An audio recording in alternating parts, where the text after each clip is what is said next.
Good morning! I'm here on my walking journey again. Walking na punta. So it's Wednesday. Ako raw sa kay. Akong gipukaw akong anak. Wa mo. Gunok. So natatunga-tunga na ta sa tuang ruta. Tara ang kamalig.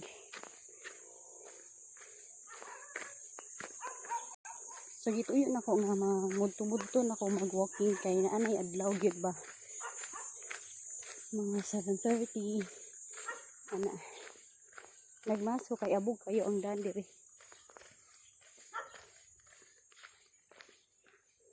Grabe ka. Gawa na may uwan-uwan, abog kayo. So nagmas ko. So, nanatas tunga-tunga mga mga 20 more or less mga 10 minutes na tang nilakaw. So, kung paspas ka malakaw, diragid ni abtan og 20 minutes ni ilaha.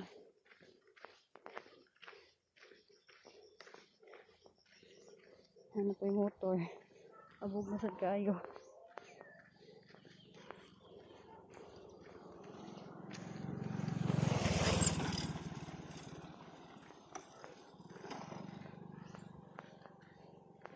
So, tara ang kamalig. Ang kamalig. Pwede rin ako manglakto dire pero basak taagi.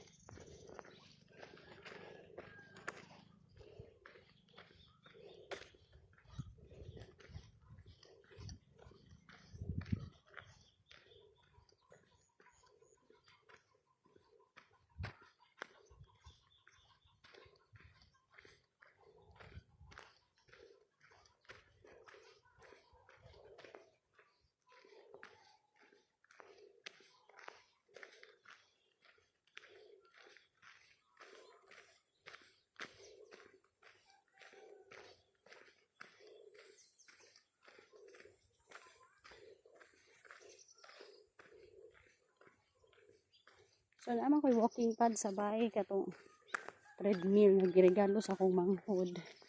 Giyatag sa akong manghod na ko. Pero kuningon si Doc nga mas okay kung sa gawas jud mag-walking.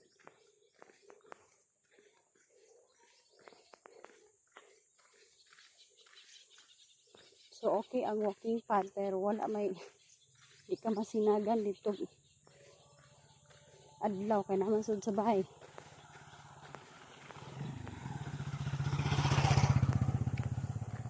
Okay, mang labay. Uy, abog.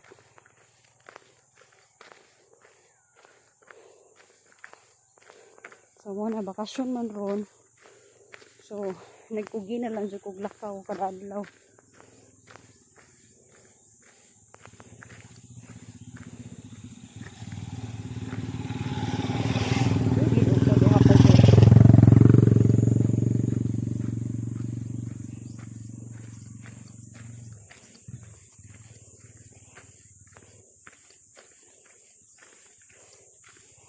Munga na. Kugi og exercise.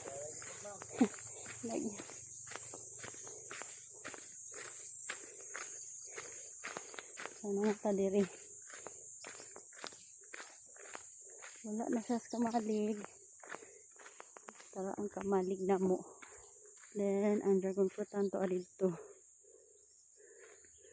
Pwede ra ni siya lakturon para madalig abot pero malagi to lisod agian basak. Pwede naman po kay may kuan to mas okay diri kay malayo-layo ang atong lakang.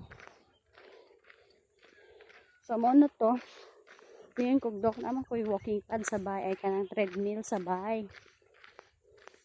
So mas okay kung sa gawas juga maglakaw kay presko ang hangin yan ay adlaw mainitan kas adlaw. So like karon 7:40 naman siguro ron kapin. So lami pa ang init sa adlaw, hindi pa mamaak. Kung sayo magupod kaayo kanang like mga 5 AM, ang adlaw is landong pa. Medyo niingani nga medyo init-init na ka para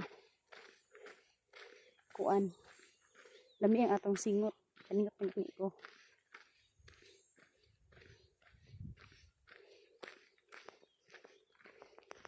Kita tamo abot. Okay ko. Abot na ta dito sa kani liko ani bay na sa akong ugangan. So it's a big help man day pod para naho no nga silingan ra akong bana. Kay matabok-tabok ra nako, mag-walking ra ko, tabok sa amua, tabok diri sa ugangan. Mas maayo ra day puro silingan ra. Kay malakaw ra nako. Yang ani oh. At least hindi kabot ako dito sa tumoy na ibay. So pwede ko makainom tubig, maka-rest ko. Kaysa kung wala pa na sa kung dili pa silingan akong bana, so ako'y mabaklay-baklayan diri nga naay bay nga maulian. So yan akong pangita ka maghabol ang hininga. Exercise sa lungs and heart.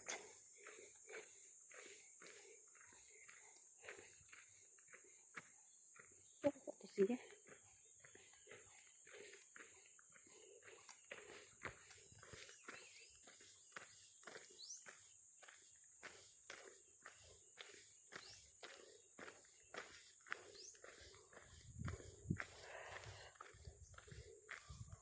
Kita maabot.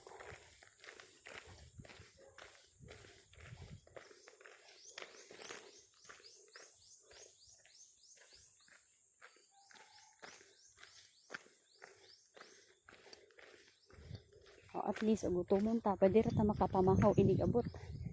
Okay, kung di pa silingan wa tay maabutan diri. Okay dira silingan. So ngita mo banahon o pili ang silingan handool ra. Kuyo kay makatambag. Ayan ang ladyo damo kay wa. Ito silingan kay duol ra tabok-tabukan.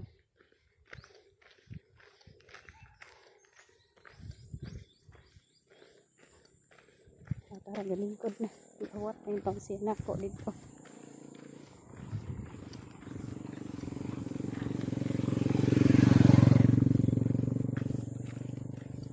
Kaya hindi patas ilang bahay. Taliko na ko. Nangayon na pagpangahaw diri. Kaya na natang live kaya abot na tayo.